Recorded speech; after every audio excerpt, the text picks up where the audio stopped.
Seri 11 Bukek Xiansu. Suling Emas Naga Siluman. Cerita, Ho Ping Hu. Audiobook, novel silat. Bab 27. Aku bukan sahabat mereka dan aku hanya membela orang yang terancam bahaya. Dalam hal ini adalah nona inilah. Bebaskan dia dan aku tidak akan mencampuri urusanmu dengan keluarga Chu di sana. Engkau tidak tahu persoalannya, orang muda. Kami ingin keluarga itu menukar putri mereka dengan pedang pusaka yang kami kehendaki. Koai Leong Pokiam yang diperebutkan itu, ya. Kam Hong sudah mendengar tentang ribut-ribut pedang pusaka itu yang dulu kabarnya dilarikan pencuri dari istana kaisar. Aku pun tidak peduli tentang pedang itu, akan tetapi rebutlah dengan cara yang jantan, bukan dengan menawan seorang gadis remaja. Bocah sombong, engkau sungguh bosan hidup. Sam Okai sudah tak dapat menahan kesabarannya lagi dan dia sudah menerjang dengan dahsyatnya. Kam Hong cepat mengelak dan balas menyerang, akan tetapi pada saat itu Su Okai dan Ngo Okai sudah mengeroyoknya pula. Dikeroyok oleh 3 orang tokoh yang lihai ini, terutama sekali Sam Okai yang lebih lihai daripada Su Okai dan Ngo Okai, Kam Hong merasa repot juga. Ilmu kepandaian 3 orang pengeroyoknya itu telah berada di tingkat yang amat tinggi dan jurus-jurus ilmu silat mereka aneh-aneh dan berbahaya sekali, maka Kam Hong menggerakkan tangan kirinya dan nampak sinar putih ketika dia mencabut kipasnya dan dia pun mulai melayani mereka dengan kipasnya. Dengan ilmu silat Lohai San Hoat, ilmu kipas pengacau lautan, yang diwarisi dari peninggalan nenek moyangnya, dia melawan mereka, dibantu oleh tangan kanannya yang melancarkan tamparan-tamparan dan totokan-totokan dahsyat. Dia berhasil menahan mereka bertiga. Tentu saja Sam Okai merasa penasaran sekali melihat betapa mereka bertiga sama sekali tidak mampu mendesak lawan, bahkan dia sendiri pun harus berhati-hati karena gerakan kipas itu benar-benar amat dahsyatnya. Semua serangan kandas oleh tangkisan-tangkisan gagang kipas yang sambil menangkis juga langsung menotok jalan darah di pergelangan tangan atau sikut, dan angin yang menyambar dari kipas yang dikembangkan kadang-kadang membuat dia bingung sehingga 2 kali dia hampir tertotok oleh gagang kipas. Harus diakuinya bahwa tanpa bantuan 2 orang saudaranya, seorang diri saja dia akan sukar sekali dapat bertahan melawan pendekar muda yang belum dikenalnya itu. Dia merasa semakin penasaran, akan tetapi juga geram mendengar betapa Ji Okai memuji-muji pemuda itu. Bagus, bagus. Ilmu kipas yang bagus. Wah, Samte, engkau dengan bantuan Sute dan Ngoti masih tidak mampu mengalahkan dia? Sungguh memalukan sekali. Jici, daripada banyak cerewet, lebih baik lekas bantu kami agar urusan kita dapat segera diselesaikan, kata Sam Okai dengan marah karena ejekan itu. Hai Hik. Kalau aku sekali turun tangan, tentu bocah ganteng ini akan kehilangan kepala. Sungguh sayang. Si mulut besar. Hendak kulihat kenyataan bualanmu, kata pula Sam Okai karena dia merasa yakin bahwa biarpun Ji Okai sendiri agaknya akan mengalami kesulitan untuk mengalahkan bocah ini.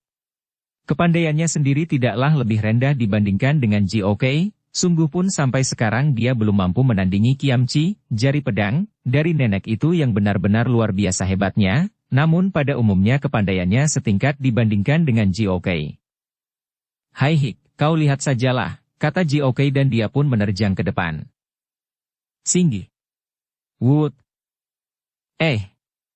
Kam Hong terkejut sekali dan cepat meloncat ke belakang untuk menghindarkan diri dari sinar kilat ketika telunjuk tangan nenek itu menyambar dan mengeluarkan hawa dingin berkilat yang amat dahsyatnya. Hai Hik, kau kaget, bocah ganteng? Nah, lekaslah berlutut minta ampun, nenekmu akan mempertimbangkan, kata Ji Okai. Akan tetapi Kam Hong sudah menjadi marah sekali. Tak disangkanya bahwa nama besar Imkan Ngo Okai yang tersohor sebagai datuk-datuk kaum sesat yang berkedudukan tinggi itu ternyata sekelompok orang yang berjiwa pengecut dan tidak segan-segan dan tidak malu-malu untuk melakukan pengeroyokan untuk mencapai kemenangan. Siapa takut padamu, bentaknya dan di lain saat, 4 orang pengeroyoknya itu menjadi silau dan terkejut melihat berkelebatnya sinar kuning emas yang cemerlang.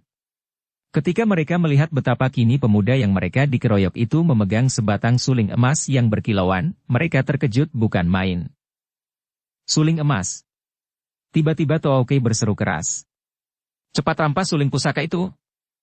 4 orang itu pun sudah mengenal suling emas yang pernah mereka dengar seperti dongeng itu, maka mereka serentak menerjang ke depan untuk menyerang dan berusaha merampas benda pusaka itu.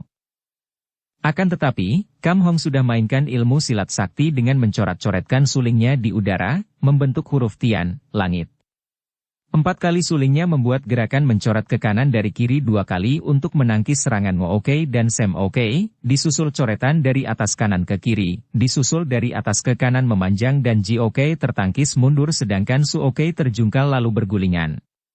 Ternyata dalam segebrakan itu saja, sebuah jurus dari ilmu sakti Hongin Bun Hoat yang merupakan gerakan silat yang berdasarkan mencoret-coret atau menulis huruf di udara menggunakan suling, sekaligus telah menangkis serangan 4 orang sakti bahkan telah melukai pundak Su Oke dan juga membuat tangan Ji Oke terasa nyeri bukan main. 4 orang itu terkejut dan sejenak mereka merasa gentar. "Hayo serang dia!" Toa Oke memberi komando, akan tetapi tiba-tiba terdengar suara lengking panjang bersama sinar emas bergulung-gulung. Dan itulah sinar suling emas yang digerakkan oleh Kam Hong dengan ilmu silat Kim Xiao Kiam Sut yang baru saja dia pelajari sambil mengerahkan seluruh tenaga hikangnya sehingga suling yang dimainkan itu mengeluarkan suara melengking tinggi dan semakin lama semakin tinggi sekali. 4 orang itu kalang kabut dan mengelak ke sana ke sini. Akan tetapi mereka terserang oleh suara melengking-lengking itu, makin tinggi suaranya makin menusuk telinga dan seolah-olah hendak menembus jantung. Ketika 5 orang itu menjauh dan sengaja mengerahkan sinkang untuk melindungi diri dari ancaman suara kaikang suling itu dan bersiap untuk mengepung, tiba-tiba saja Kam Hong meloncat ke arah Pek In yang masih rebah di atas tanah, menyambar tubuh darah itu, memanggulnya dengan lengan kiri setelah menyimpan kipasnya, kemudian meloncat jauh dan terus berloncatan sambil mengerahkan ginkangnya. Sejenak Imkan Mo Oke tertegun, akan tetapi mereka segera menjadi marah sekali dan langsung saja mereka berloncatan melakukan pengejaran sambil memaki-maki karena merasa dipermainkan oleh pemuda itu.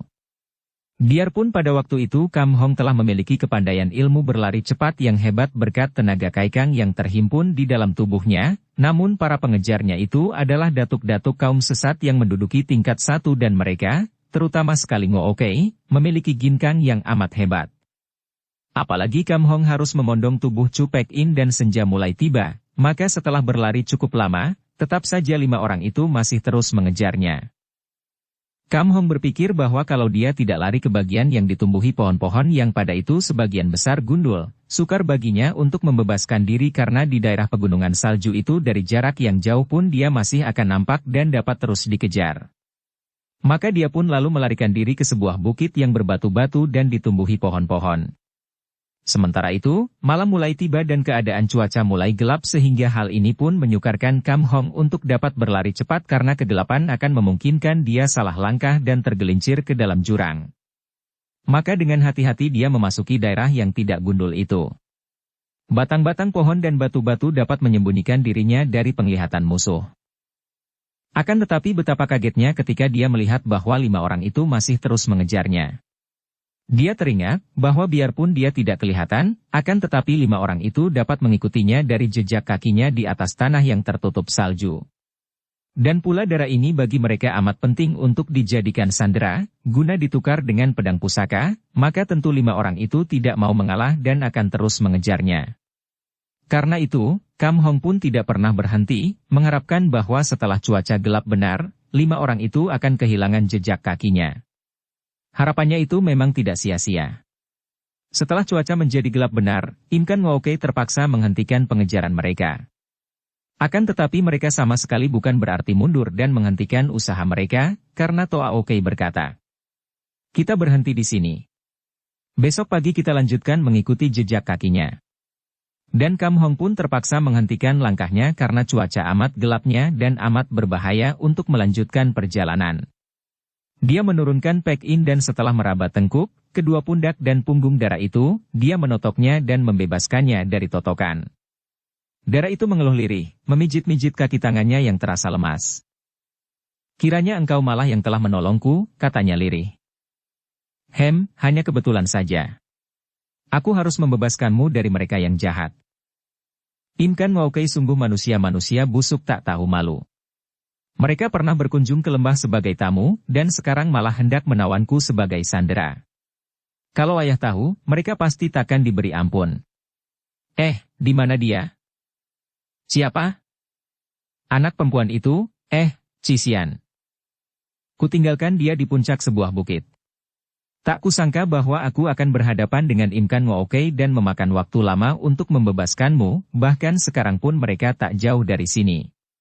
Tentu mereka menanti dan besok pagi akan melanjutkan pengejaran. Kita sendiri tidak dapat melanjutkan perjalanan, begini gelap dan aku tidak mengenal jalan. Aku mengenal tempat ini, akan tetapi malam gelap begini tidak mungkin kita melanjutkan perjalanan. Besok pagi-pagi kita dapat pergi dari sini. Dan tempat Su Heng bertapa tidak jauh dari sini, kita bisa ke sana dan minta bantuannya. Su Hengmu? Bertapa? Ya, dan dia tentu akan dapat menghalau Im Kan Ngookei, dia tidak kalah lihai dibandingkan ayah. Kam Hong tidak bertanya lagi, akan tetapi diam-diam dia kagum sekali dan teringat akan pesan Chu Han Bu ketika mereka hendak saling berpisah. Tokoh keturunan kakek pencipta suling emas itu mengatakan bahwa keluarga mereka masih mempunyai ilmu pusaka yaitu Koai Leong Kiam Sut yang mereka harapkan kelak akan dapat mengalahkan Kim Xiao Kiam Sut yang diwarisinya.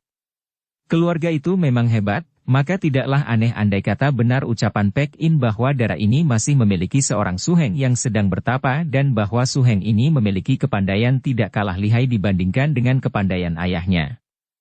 Malam itu mereka terpaksa berdiam di tempat itu. Kau tidurlah Nona.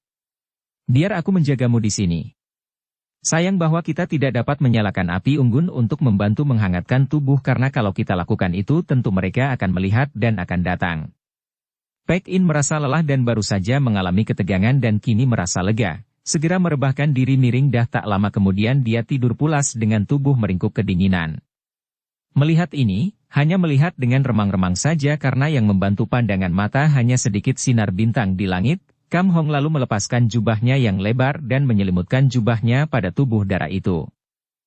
Dia sama sekali tidak dapat menduga bahwa pada saat yang sama, di dalam sebuah gua, seorang pemuda lain sedang menyelimuti tubuh Cisian pula. Sebetulnya, baik Cisian maupun Pek In sudah memiliki kepandaian dan tenaga sinkang yang cukup kuat untuk melawan dingin saja. Akan tetapi dalam keadaan tidur tentu saja mereka tidak dapat mengerahkan sinkang dan hawa dingin membuat mereka dalam keadaan tidak sadar itu meringkuk seperti anak kecil kedinginan. Adapun Kam Hong yang berilmu tinggi, tentu saja dapat menahan hawa dingin itu dengan penyaluran sinkangnya. Pada keesokan harinya, pagi-pagi sekali Pek In sudah terbangun dan dia cepat merenggut jubah itu dari tubuhnya ketika melihat betapa dirinya diselimuti jubah itu. Dia bangkit dan melihat Kam Hong masih duduk bersila tak jauh dari situ. Cuaca masih gelap remang-remang tertutup kabut. Engkau sudah bangun? Kam Hong yang peka sekali pendengarannya itu menoleh. Terima kasih untuk jubahmu ini, kata Pek In sambil mengembalikan baju itu kepada Kam Hong yang menerimanya. Kita harus berangkat sekarang, aku tahu jalannya. Masih agak gelap, sukar melihat jelas ke depan. Aku tahu jalannya, marilah.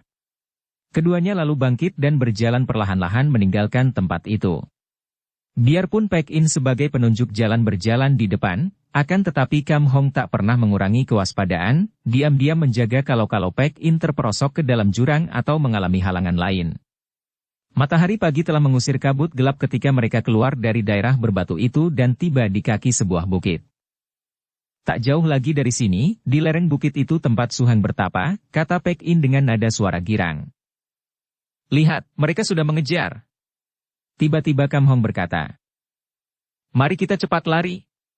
Pek In menengok dan benar saja, 5 sosok bayangan sedang menuruni lereng dari mana mereka berdua datang tadi dan gerakan mereka amat cepat. Mari kupondong kau, Nona, kata Kam Hong. Tidak, jangan sentuh aku, tiba-tiba Pek In berkata dengan cepat dan wajah Kam Hong menjadi merah sekali ketika dia bertemu pandang dengan darah itu. Dari pandang mata itu dia melihat kemarahan. Ah, aku hanya bermaksud agar kita dapat melarikan diri lebih cepat, Nona, tiada maksud lain, katanya menghela napas. Sejenak mereka berpandangan, kemudian Pek In menunduk. Maafkan aku. Biarlah aku lari sendiri saja. Terserah. Mereka lalu lari mendaki bukit itu. Akan tetapi, Kam Hong maklum bahwa betapapun lihainya Nona ini, namun dalam hal berlari cepat, dia masih kalah jauh dibandingkan dengan Im Kan Ngookei, maka kalau terlalu lama waktunya berlari, tentu akan dapat disusul oleh Im Kan Ngookei. Dugaannya benar karena kini terdengar bentakan-bentakan dari belakang, tanda bahwa 5 orang lawan itu sudah mengejar semakin dekat. Nona, mereka telah datang dekat, kata Kam Hong, tidak berani menawarkan lagi untuk memondong nona itu, sungguh pun dia ingin sekali untuk diperbolehkan memondongnya, karena dengan jalan itu dia masih sanggup untuk melarikan diri dari jangkauan 5 orang itu. Akan tetapi Pek In berkata, sambil menunjuk ke depan. Tempat Su Heng sudah dekat. Kalau begitu, cepat kau lari ke sana dan berlindung, biar aku menghalangi mereka mengejarmu, Nona. Kata Kam Hong dan dia sudah berdiri tegak membalikkan diri, menanti datangnya 5 orang itu dengan kipas di tangan kiri dan suling emas di tangan kanan. Sikapnya amat gagah sehingga sejenak Pek In memandang penuh kagum, kemudian dia pun segera lari menuju ke lereng bukit di mana dia tahu terdapat guha tempat Su Hengnya bertapa, dan melatih diri dengan ilmu pedang Koai Leong Kiam Sut. Dia belum pernah memasuki guha itu karena dilarang oleh ayahnya, akan tetapi dia sudah tahu tempatnya maka kini dia pun tidak ragu-ragu lari menuju ke situ. Sementara itu, Kam Hong yang berdiri tegak itu, menghadang datangnya Im Kan Ngo Oke, kini sudah berhadapan dengan mereka. Im Kan Ngo Oke, kalau kalian berkeras, terpaksa aku melupakan bahwa kalian adalah tokoh-tokoh besar dunia Kangou, bentak Kam Hong dengan suara tegas dan penuh wibawa. Bocah lancang Shikam, lebih baik serahkan suling itu kepada kami, bentak Sam Oke sambil memandang ke arah suling emas di tangan Kam Hong seperti seorang anak kecil melihat sebuah mainan yang amat menarik hatinya.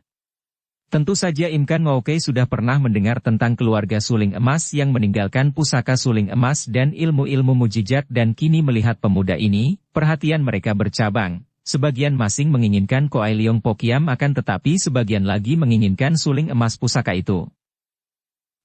Kalian ini orang-orang tua yang terlalu jauh tersesat, kata Kam Hong dan dia pun segera menggerakkan suling dan kipas untuk menerjang mereka.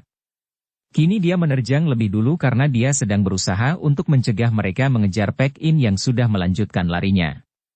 Biarlah darah itu menyelamatkan diri lebih dulu karena kalau darah itu sudah terbebas dari ancaman 5 orang ini, dia pun akan mudah meninggalkan mereka. Akan tetapi sekali ini, 5 orang Im Kan Ngo Oke agaknya sudah mempersiapkan diri. Dan memang semalam mereka telah berunding bagaimana sebaiknya kalau mereka berhadapan lagi dengan pemuda yang amat lihai itu. Kemarin sore, Ji Oke, Sam Oke, Su Oke dan Ngo Oke telah mengeroyoknya dan merasakan kelihayannya yang luar biasa, dan kini mereka semua maju, dipimpin oleh To Oke mengeluarkan suara geraman aneh, mereka berlima sudah berlompatan mengurung Kam Hong. Mula-mula Ngo Oke mengeluarkan gerengan serigala dan tubuhnya sudah berjungkir balik, berloncatan di atas kedua tangan dan kadang-kadang menggunakan kepalanya dengan gerakan yang gesit dan terlatih. Su Oke sudah merendahkan tubuhnya yang sudah pendek sekali itu sehingga dia nampak seperti seekor katak yang siap hendak menerkam dan meloncat, perutnya menggembung mengumpulkan tenaga pukulan katak buduk. Adapun Sam Oke Ban Hua Sengjin, yang biarpun termasuk orang ketiga dari mereka namun memiliki kepandaian yang setingkat dengan Ji Oke dan memiliki pengalaman yang paling luas, di antara para saudaranya, juga sudah memasang kuda-kuda kemudian tubuhnya mulailah bergerak berpusing perlahan-lahan seperti kitiran yang mulai digerakkan oleh angin lembut. Inilah pembukaan dari ilmunya yang paling dia andalkan, yaitu ilmu Tian Te Hongi, hujan angin langit bumi. Ji Oke, nenek bertopeng tengkorak tulen itu sudah siap dengan ilmunya yang hebat, yaitu pukulan-pukulan dengan ilmu kiamci atau jari pedang, dengan kedua telunjuk tangan berubah berkiloan itu. Dan orang pertama dari mereka, Toa Oke, juga sudah siap dengan kedua tangan panjang tergantung di kanan kiri, kelihatannya seperti tidak memasang kuda-kuda, akan tetapi kakek seperti gorila ini sesungguhnya amat berbahaya. Melihat mereka berlima sudah siap dan mulai bergerak mengelilinginya dalam kepungan, Kam Hong menerjang ke arah Toa Oke sebagai orang pertama yang disangkanya tentu paling lihai, sulingnya berubah menjadi sinar kuning emas yang lebar, panjang dan terang, yang mengeluarkan suara melengking merdu. Suara itu menyambar ke arah telinga sedangkan ujung suling menotok ke arah jalan darah di bawah telinga itu. Toa Oke mendengus dan lengan kirinya yang panjang itu menyambar. Lengannya menangkis suling sedangkan tangannya dilanjutkan mencengkeram ke arah leher lawan. Namun Kam Hong sudah mengelak dan menggerakkan sulingnya ke atas, siap melanjutkan serangannya dan kipasnya dibuka dan diputar ke kiri untuk menangkis serangan Ngo Oke dan Ji Oke sekaligus.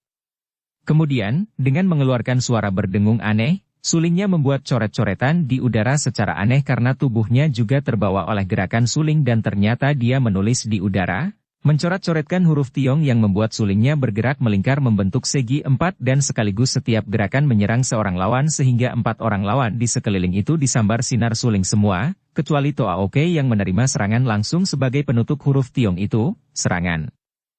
Mengerikan karena suling itu menyambar dari atas ke bawah seperti petir menyambar. Oh! Toa Oke menahan dengan kedua lengannya, dibantu oleh Ji Oke yang menahan suling itu dengan kiamci. Des! Tak. Tubuh Toa Oke dan Ji Oke terpelanting. Mereka tidak terluka hebat, akan tetapi tetap saja mereka terpelanting dan mengalami kekagetan hebat karena serangan suling tadi seolah-olah mereka rasakan seperti serangan petir sungguh-sungguh. Mereka menjadi marah dan mulailah mereka menghujankan serangan bertubi-tubi dan secara teratur, satu demi satu namun saling berganti dan saling membantu sehingga serangan itu terus-menerus dan sambung-menyambung. Menghadapi penyerangan Imkan Ngooke yang agaknya menggabungkan ilmu mereka itu, Kam Hong tidak berani berlaku lengah atau sembrono, maka dia pun mengeluarkan teriakan melengking nyaring dan tiba-tiba gerakan sulingnya berubah. Dia telah menyimpan kipasnya dan kini dia sepenuhnya mengandalkan sulingnya dalam permainan Kim Xiao Kiamsut yang luar biasa hebatnya. Nampaklah gelombang sinar dan suara, sinar kuning emas yang memenuhi tempat itu dan gelombang suara yang tinggi rendah. Amat aneh dan menggetarkan jantung siapa yang mendengarnya. Sementara itu, dengan lari secepatnya, akhirnya Chu Pek In telah tiba di daerah guha yang dijadikan tempat berlatih Sim Hongbu, Suhengnya. Akan tetapi dapat dibayangkan betapa kaget dan herannya ketika dia melihat Suhengnya itu duduk di luar guha yang tertutup batu besar itu, duduk di atas sebongkah batu dan di depannya duduk pula seorang gadis cantik yang segera dikenalnya karena gadis itu bukan lain adalah Cisian. Akan tetapi rasa girang dan lega hatinya mengalahkan keheranannya maka begitu Hongbu bangkit berdiri dan memandang kepadanya dengan mata terbelalak dan berseru. Sumoy. Dia lalu menghampiri dan segera merangkul pundak Suhengnya itu dan menangis. Ada apakah, Sumoy? Apa yang telah terjadi? Tanya Sim Hongbu dengan kaget bukan main. Dia tadi sudah merasa terheran-heran melihat Pek In berlari-lari mendatangi di pagi hari itu dan kini keheranannya bertambah dan dia terkejut melihat Sumoynya menangis, hal yang amat jarang terjadi karena Sumoynya adalah seorang dara perkasa yang gagah dan bahkan agaknya pantang menangis atau setidaknya juga tidak secengeng wanita biasa. Suheng. Aku baru saja terlepas dari bahaya. Imkan Ngooke telah menangkapku. Aku tertolong oleh. Di mana mereka? Hongbu sudah memotong kata-kata itu. Pada saat itu terdengarlah bunyi lengking suling itu. Penolongku sedang menghadapi mereka. Kau bantulah dia, Suheng, kata Pek In dan mendengar suling itu, Cisian sudah melompat bangun. Itu suling paman. Suhengku Kam Hong. Dan dia pun lalu lari ke arah suara suling itu. Sementara itu, tahulah Hongbu bahwa Sumoynya telah tertolong oleh Suheng dari Cisian seperti yang diceritakan oleh dara itu, maka dia pun cepat lari memasuki guha, mengambil pedangnya menutup kembali batu depan guha dan menarik tangan Sumoynya. Mari kita bantu dia. Mereka pun berlari-lari menuju ke arah suara itu kemana Cisian sudah lebih dulu lari. Ketika Hongbu dan Pek In tiba di tempat itu, mereka melihat Cisian sudah berada di situ dan mendengar dara ini mengeluarkan suara keras, memaki-maki dan mengejek 5 orang pengeroyok itu. Kalian ini 5 ekor siluman tua bangka sungguh tak bermalu. Mau ditaruh kemana muka kalian yang perut kempot itu, hah? 5 tua bangka mengeroyok seorang pemuda, sungguh tak tahu malu. Itu kan namanya tokoh Kangou. Pengecut curang, tak berharga. Malu. Diam-diam Hongbu tersenyum geli dan tahulah dia bahwa Cisian adalah seorang dara yang penuh semangat dan gairah, jenaka, galak, keras, hangat dan beraninya luar biasa. Akan tetapi dia pun amat kagum menyaksikan sinar kuning emas bergulung-gulung seperti gelombang dahsyat itu, dan karena memang sejak pertemuan pertama kali dia sudah amat kagum kepada Kam Hong, maka kini diam-diam dia merasa semakin kagum dan suka kepada pendekar sakti itu. Akan tetapi dia pun terkejut karena maklum bahwa 5 orang pengeroyok itu pun bukan orang sembarangan dan merupakan orang-orang yang memiliki ilmu kepandaian tinggi bukan main. Oleh karena itu, tanpa ragu-ragu lagi dia pun lalu meloncat ke depan, menghunus pedangnya dan berseru. Kam Tahiap, biar aku membantumu. Kam Hong sudah melihat munculnya Cisian dan hatinya merasa girang, akan tetapi juga mulai khawatir. Tadi dia melindungi Paek In dan setelah nona itu dapat menyelamatkan diri, kini muncul Cisian yang tentu saja harus dilindunginya. Kemudian muncul pula Paek In dan seorang pemuda yang kelihatannya gagah perkasa sekali. Ketika dia melihat pemuda itu mencabut pedang dan meloncat ke dalam pertandingan, dia merasa kaget dan kagum bukan main. Juga sekarang dia mulai ingat bahwa dia agaknya pernah bertemu dengan pemuda perkasa ini. Namun dia tidak sempat bertanya atau mengingat-ingat karena dia sudah dibikin kagum bukan main menyaksikan gerakan pedang dari pemuda itu. Gerakan pedang yang mengimbangi gelombang sinar sulingnya, dan pedang itu bahkan mengeluarkan pula suara mengaung-ngaung yang menandingi lengking suara sulingnya. Sebatang pedang yang ampuh dan ilmu pedang yang luar biasa. Koe Leong Pokiam dan suling emas kedua-duanya diserahkan kepada kita, haha. Sam Okai tertawa akan tetapi suara ketawanya ini sebetulnya hanya untuk menyembunyikan rasa khawatirnya menyaksikan permainan pedang sehebat itu yang membantu gelombang sinar suling yang sukar dilawan itu. Dan memang kekhawatiran Sam Okai itu beralasan. Hebat bukan main permainan suling dan pedang itu, bergulung-gulung seperti dua ekor naga bermain-main di angkasa, bergelombang seperti badai mengamuk sehingga tempat itu penuh dengan sinar pedang yang kebiruan dan sinar suling yang keemasan. Indah bukan main sehingga baik Paek In maupun Cisian sampai memandang bengong terlongong. Indah dan juga menggetarkan sampai debu salju bertebaran dan semua itu ditambah lagi dengan suara melengking dari suling dan suara mengaung dari pedang, seolah-olah ada dua suara saling sahut atau saling mengiringi dalam perpaduan suara yang aneh sekali. 5 orang Imkan Ngoke itu berusaha untuk mempertahankan diri, akan tetapi kini keadaannya berbalik sudah. Bukan Imkan Ngoke berlima yang mengeroyok, bahkan mereka berlima itulah yang terkurung dan terdesak oleh sinar pedang dan suling yang datang dari semua jurusan, seolah-olah mereka itu dikeroyok oleh belasan orang lawan. Selama mereka hidup, baru sekarang Imkan Ngoke mengalami hal seperti ini, bertemu dengan dua orang muda yang tak terkenal, akan tetapi telah memiliki kepandaian yang luar biasa dahsyatnya dan masing-masing memegang pusaka-pusaka yang telah dijadikan perebutan oleh dunia Kangou. Suling emas dan pedang naga siluman muncul bersama. Bukan main. Tiba-tiba terdengar teriakan-teriakan susul menyusul dan mula-mula tubuh Ngooke yang berjungkir balik itu roboh terguling disusul terlemparnya tubuh Suoke dan keduanya memegangi pundak dan paha yang berdarah terkena sambaran pedang. Kemudian disusul Tooke terjengkang terkena totokan ujung suling yang mengenai pundak kirinya, dan juga Jioke terkena hantaman suling pada punggungnya yang membuat nenek ini terguling. Pada saat yang berikutnya, hanya berselisih beberapa detik saja, sinar pedang dan sinar suling menyambar ke arah Sam Okai. Sam Okai sudah ternganga ketika sinar biru menyambar ke arah lehernya. Tak perlu membunuh, terdengar Kam Hong berseru dan Sam Okai roboh terguling kena tertotok ujung suling yang mengenai tengkuknya, disusul suara. Cering, nyaring sekali disertai muncratnya bunga api ketika suling itu langsung menangkis pedang yang nyaris membabat leher Sam Okai. Baik Kam Hong maupun Hong Bu meloncat ke belakang dengan tangan tergetar dan cepat mereka memeriksa senjata masing-masing dan merasa lega bahwa senjata mereka tidak rusak. 5 orang Imkan Ngoke itu tidak terluka parah dan mereka sudah bangkit kembali, sejenak memandang kepada 2 orang muda itu bergantian, kemudian mereka lalu melompat dan pergi meninggalkan tempat itu tanpa sepatah kata pun kata keluar dari mulut mereka. Tak usah dikejar, musuh yang sudah mengaku kalah dan melarikan diri, kata pula Kam Hong melihat Hong Bu hendak mengejar mereka. Sim Hong Bu menyimpan pedangnya dan menghadapi Kam Hong, sinar matanya penuh kagum dan ia lalu menjura. Sungguh beruntung dapat bertemu dengan Kam Tai Hiap lagi di tempat ini, terutama dapat menikmati ilmu Tai Hiap yang sungguh mengagumkan sekali. Kam Hong menarik napas panjang.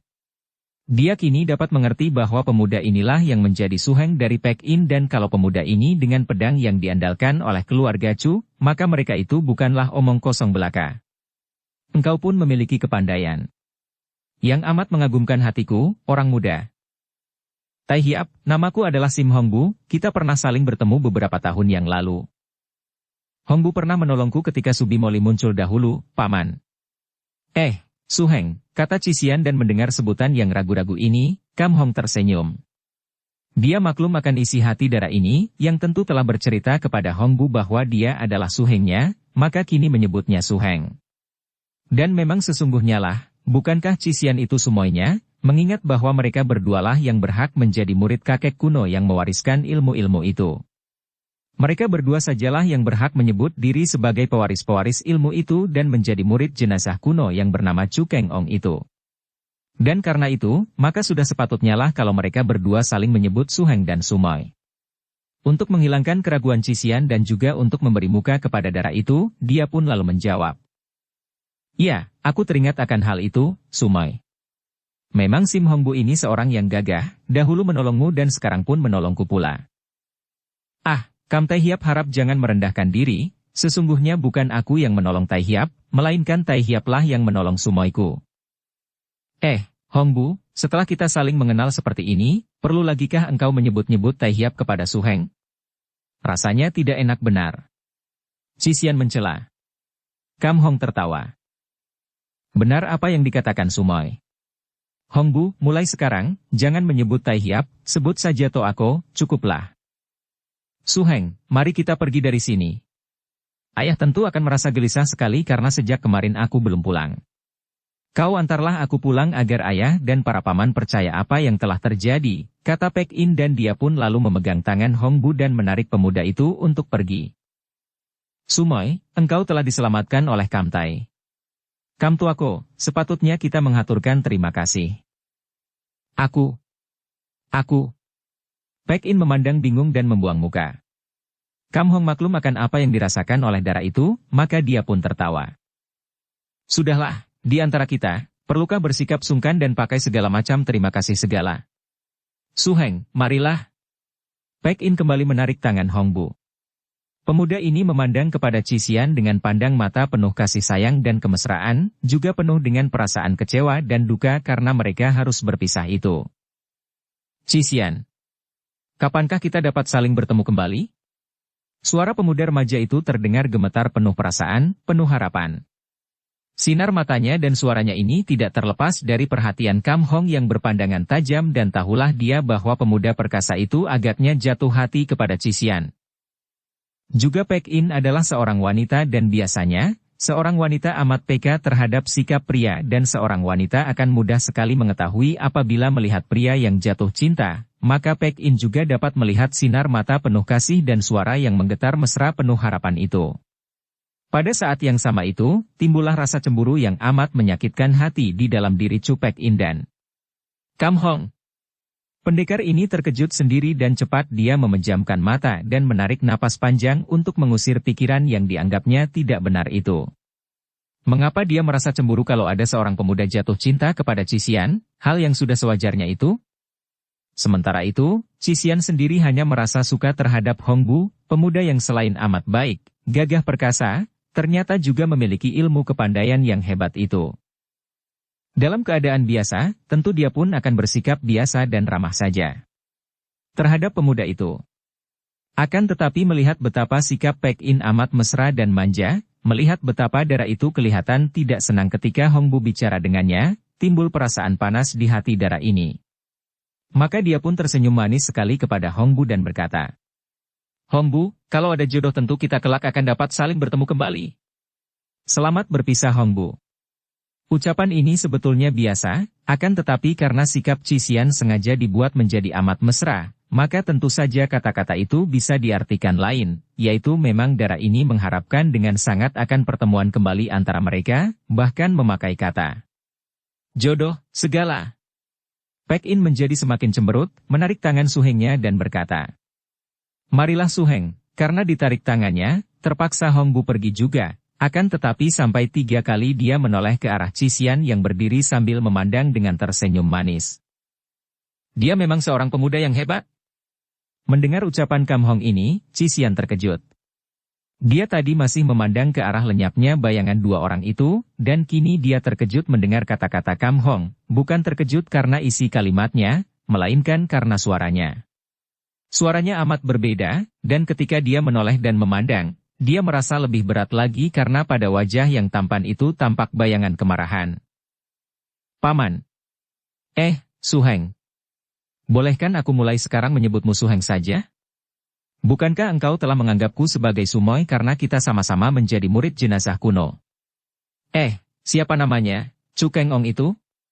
Baru saja hatinya penuh dengan cemburu, akan tetapi kini melihat wajah Cisian yang cerah dan mendengar ucapannya, lenyaplah rasa cemburu itu dan Kam Hong tersenyum, lalu mengangguk. Tentu saja boleh, bahkan engkau seharusnya menyebut aku Su Heng, Sumai. Cisian juga sudah merasa lega melihat Kam Hong tersenyum. Su Heng, engkau tadi kenapa sih? Kenapa bagaimana? Suaramu tadi kaku dan wajahmu. Aku berani bersumpah bahwa engkau tadi, baru saja, sedang dilanda kemarahan besar. Kenapa sih? Kam Hong merasa betapa wajahnya menjadi panas, maka cepat-cepat dia mengerahkan sinkang untuk menahan agar wajahnya tidak berubah merah. Dia tersenyum lagi dan cepat mencari alasan untuk sikapnya tadi. Aku hanya tidak setuju melihat sikap Nona Chu tadi, menarik-narik Hong Bu seperti itu. Memang gadis banci itu amat menjemukan. Dia kelihatan begitu manja dan mesra kepada Hong Bu, seolah-olah. Memang Nona itu amat mencinta Hong Bu, apakah engkau tidak dapat menduganya? Kam Hong berkata dengan cepat dan agaknya kata-kata ini merupakan berita menyenangkan yang harus disampaikan secepatnya kepada Cisian. Dara itu memandang kepada Kam Hong dengan alis berkerut, agaknya berita itu tidak menyenangkan hatinya. Bagaimana engkau bisa tahu, Su Heng? Tanyanya, tidak rela membayangkan bahwa di antara pemuda seperti Hong Bu itu terdapat cinta kasih dengan gadis seperti Chu Pek In. Sudah nampak dengan jelas sekali, bagaimana aku tidak akan tahu? Lihat sikapnya, ketika memandang kepada Hong Bu, ketika bicara, dan cara dia menggandeng tangan pemuda itu. Dasar banci tak tahu malu. Akan tetapi, belum tentu kalau Hong Bu juga cinta padanya, Su Heng. Kini, Kam Hong mengerutkan alisnya. Memang demikianlah kenyataan yang dilihatnya. Hong Bu agaknya tidak mencinta Pek In, sebaliknya dia khawatir kalau pemuda itu jatuh cinta kepada Cisian. Akan tetapi dia tidak mau bicara tentang ini. Entah, Sumai. Akan tetapi, harus kuakui bahwa Hong Bu memiliki ilmu kepandaian yang hebat sekali. Aku sudah tahu, Su Heng. Aku pernah mendengar suara pedangnya yang mengaung-aung ketika aku lewat di sini. Suara itu keluar menembus batu besar yang menutup gua ini. Dan dia mendorong batu besar ini dengan satu tangan saja. Sekarang aku tahu bahwa dia sengaja membiarkan dirinya kena pukul olehku kemarin. Engkau memukulnya. Cisian lalu menceritakan pertemuannya dengan Hong Bu yang mengira dia Pek In sedangkan dia sendiri menyangka Kam Hong yang berada di balik batu. Kami memang saling mengenal begitu bertemu muka, Su Heng. Akan tetapi ketika dia mengaku bahwa dia adalah murid keluarga Chu, aku segera menganggapnya musuh dan menyerangnya. Dia tidak pernah melawan, akhirnya aku dapat memukul dadanya sampai dia terpelanting, dan lalu kami berbaik. Sekarang aku tahu bahwa dia agaknya kemarin sengaja membiarkan dirinya terpukul. Su Heng, dia adalah murid keluarga Chu itu. Dialah yang mewarisi pedang pusaka itu, juga ilmu pedang pusaka. Benar, sekali kuduga akan hal itu ketika aku tahu bahwa dia adalah Su Heng Nona Chu. Dan melihat cara dia bermain pedang, aku pun dapat menduga bahwa tentu itulah ilmu yang dimaksudkan oleh Chu Han Bu. Ilmu Koai Leong Kiam Sut itu memang hebat dan agaknya memang dapat merupakan lawan tangguh sekali dari Kim Xiao Kiam Sut kita, Sumai. Tidak mungkin. Apa maksudmu, Sumai? Tidak mungkin Hong Bu mau memusuhi kita. Dia seorang yang baik, tidak seperti keluarga Chu. Kam Hong menarik napas panjang lagi. Kenapa hatinya merasa tidak enak mendengar Dara ini memuji diri Hong Bu? Padahal, dia sendiri pun harus mengakui kebenaran ucapan itu. Hong Bu adalah seorang pemuda yang gagah perkasa dan baik. Mungkin saja dia sendiri tidak, akan tetapi bagaimana kalau masih ada anggota atau murid keluarga Chu yang lain, yang memiliki ilmu pedang itu dan kelak berusaha mengalahkan Kim Xiao Kiam Sut kita? Akan kita hadapi. Kim Xiao Kiam Sut kita tidak harus kalah. Bagus sekali semangat itu, Sumai. Akan tetapi untuk membuktikan hal itu, ada syaratnya, yaitu bahwa kita harus mempelajari ilmu kita sebaik mungkin sampai sempurna. Nah, mulai sekarang kau tekunlah berlatih, Sumai. Baik, Su Heng. Dan aku pun akan kembali ke timur, bagaimana? Bagaimana dengan engkau, Sumai? Ke timur. Cisian terkejut karena tak pernah terpikirkan olehnya bahwa dia akan mendengar kata-kata ini. Kenapa Su Heng? Sumai, apakah engkau lupa? Aku datang ke tempat ini sebetulnya adalah untuk mencari Yufi, seperti pernah kuceritakan kepadamu. Sekarang setelah kutemukan dia dan engkau mendengar sendiri janjinya untuk pulang mengunjungi kakeknya agar urusan pertalian antara dia dan aku dapat diputuskan secara resmi dan terhormat. Kemanakah engkau hendak pergi, Su Heng? Ke pegunungan Taihangsan. Di sana selalu tinggal kakek dari Yufi yang pernah membimbingku sebagai guru, yaitu Saichu Kaiong, juga kini tinggal pula Xin Xiao Sengjin, kakek tua yang seperti kakekku sendiri. Kakek inilah satu-satunya orang seperti keluargaku, sungguh pun antara kami tidak ada hubungan darah. Dia adalah keturunan dari orang yang pernah menjadi pembantu nenek moyangku, dan dia pula lah yang dengan setia menyimpan dan mewarisi ilmu-ilmu dari nenek moyangku untuk kemudian diturunkan kepadaku. Aku berhutang budi banyak sekali kepada dua orang kakek itu. Dan karena kakek Xin Xiao Senjin kini tinggal pula di Taihangsan, tidak berjauhan dengan suhu Saichu Kaiong, maka mudah bagiku untuk pergi mengunjungi mereka berdua. Selain mereka, engkau tidak mempunyai keluarga lainnya. Kam Hong menggeleng kepala. Aku tidak mempunyai keluarga lain lagi. Sumoy, aku hendak pergi meninggalkan daerah yang dingin bersalju ini, ke timur di mana dunia penuh dengan sinar matahari. Maukah kau ikut bersamaku, Sumoy? Tidak. Bahkan aku akan senang sekali kalau engkau bersamaku, Sumoy. Ataukah engkau ingin mengunjungi orang tuamu? Aku boleh mengantarmu. Tidak, aku tidak sudi bertemu dengan ayahku. Aku akan ikut dengan Su Heng, karena hanya engkau seoranglah yang kupunyai di dunia ini. Wajah yang tampan dan biasanya tenang itu nampak gembira sekali, sepasang matanya bersinar-sinar dan bibirnya tersenyum. Bagus, Sumoy. Dan kita akan berlatih silat di sepanjang jalan. Mari kita pergi. Demikianlah, dua orang itu, yang menjadi Su Heng dan Sumoy secara kebetulan saja, yang mempunyai nasib yang sama, yaitu tidak mempunyai keluarga lagi di dunia ini yang boleh mereka tumpangi, kini melakukan perjalanan menuju ke timur, meninggalkan barisan pegunungan Himalaya yang penuh dengan keajaiban itu. Sudah terlalu lama kita meninggalkan Angtek Hoat yang hidup secara amat menyedihkan, seperti seorang jembel yang sama sekali tidak mengurus diri, selalu hidup seperti keadaan seorang gelandangan, juga sikapnya membayangkan otak yang tidak waras atau yang oleh umum mungkin dianggap seperti orang yang gila.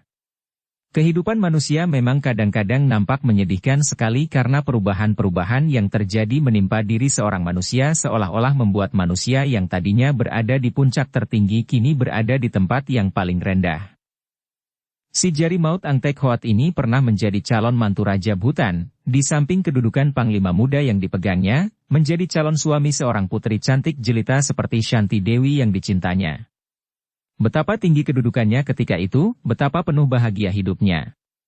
Dan dibandingkan dengan sekarang ini, sungguh orang takkan mau percaya bahwa jembel yang seperti orang gila itu adalah si jari maut Angtek Hoat itu. Orang akan melontarkan kesalahan kepada nasib. Namun, benarkah nasib yang mempermainkan kehidupan manusia? Apakah adanya nasib itu? Nasib hanya sebutan yang dipakai orang untuk menyatakan keadaan seseorang dalam kehidupannya. Dan kita tidak pernah mau membuka mata mempelajari suatu persoalan dengan penuh kewaspadaan, apalagi kita tidak mau menjenguk ke dalamnya untuk melihat bahwa segala sesuatu itu bersumber kepada diri kita sendiri. Melihat kesalahan diri sendiri merupakan hal yang tidak menyenangkan, juga mengerikan, maka kebanyakan dari kita lebih suka menutup mata dan melontarkan sebab-sebabnya kepada nasib. Biarpun kelihatannya seperti orang gila, namun pria yang memiliki ilmu kepandaian tinggi ini tidak pernah menyesalkan nasib. Dia tahu benar akan kesesatan-kesesatan, kejahatan-kejahatan yang pernah dilakukannya di masa muda, baca cerita kisah sepasang Raja Wali dan jodoh Raja Wali. Hal ini dapat dibuktikan betapa seringkali dia termenung dan mengeluh panjang pendek, bahkan kadang-kadang terdengar kata-katanya seperti bicara kepada diri sendiri dan hal ini yang membuat orang-orang menyangka dia gila. Izinkanlah aku bertemu dengan dia sekali lagi untuk minta ampun dan membuktikan bahwa aku telah bertobat. Kata-katanya itu sebenarnya sama dengan doa yang ditujukan kepada Tuhan agar dia dapat dipertemukan sekali lagi dengan kekasihnya, dengan Shanti Dewi agar dia memperoleh kesempatan untuk meminta ampun atas semua kesalahannya kepada Dara itu. Baru sekarang ia sadar benar betapa dia telah banyak menyebabkan penderitaan hidup atas diri Dara yang amat dicintainya itu. Baru dia sadar betapa sebenarnya putri itu amat mencintainya dengan murni, tidak seperti dia yang cintanya penuh dengan pementingan diri pribadi sehingga penuh dengan cemburu yang gila. Hanya karena mencari Shanti Dewi maka Tek Hoat sampai terbawa arus orang-orang Kang Ou menuju ke pegunungan Himalaya. Di Bhutan dia sudah menyelidiki dan ternyata sang putri itu tidak berada di Bhutan. Jadi seolah-olah lenyap tanpa bekas. Maka dia pun ikut berkeliaran di Himalaya, sampai-sampai dia terbawa oleh orang Kang Ou mengunjungi lembah Gunung Suling Emas, kemudian bahkan terlibat dalam pertempuran membantu Jenderal muda Kao Chin Leong, keponakannya sendiri, menghadapi pasukan-pasukan Nepal.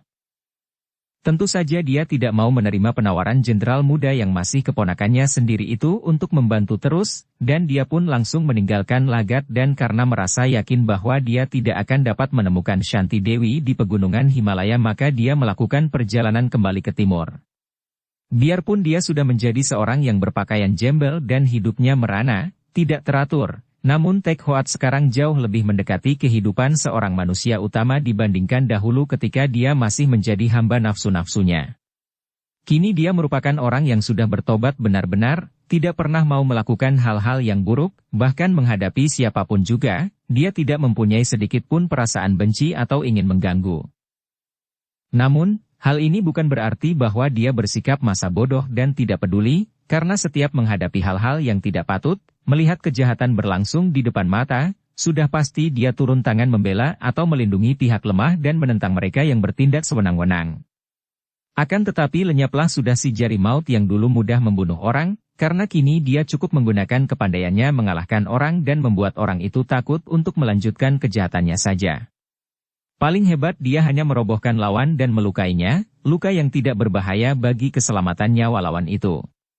Inilah si jari maut Ang Tek Hoat atau juga Wan Tek Hoat sekarang, biarpun menjadi jembel miskin namun sepak terjangnya seperti seorang pendekar tulen. Beberapa bulan kemudian setelah dia meninggalkan Lagat, pada suatu hari dia sudah tiba di kota Kiukiang, sebuah kota yang cukup besar di ujung utara provinsi Kiangsi. Tujuannya adalah ke Telaga Wuou, yaitu sebuah telaga besar sekali di Provinsi Kiangsu, di sebelah utara kota Hankou karena dia mendengar bahwa telaga yang amat besar itu indah sekali pemandangannya. Seperti biasa, ketika dia memasuki sebuah kota, Tek Hoat langsung mencari tempat penginapan, bukan hotel atau losmen, melainkan dia mencari rumah-rumah kosong, atau kuil kosong. Akan tetapi sungguh sial baginya, kota Kiukiang itu merupakan kota yang ramai dan teratur sehingga dia tidak dapat menemukan sebuah pun rumah atau kuil kosong. Akhirnya, karena hari sudah hampir malam, dia terpaksa memilih tempat bermalam di bawah sebuah jembatan besar di tepi kota. Bersambung ke bab 28. Dukung kami dengan subscribe, follow, like, komen dan share. Terima kasih.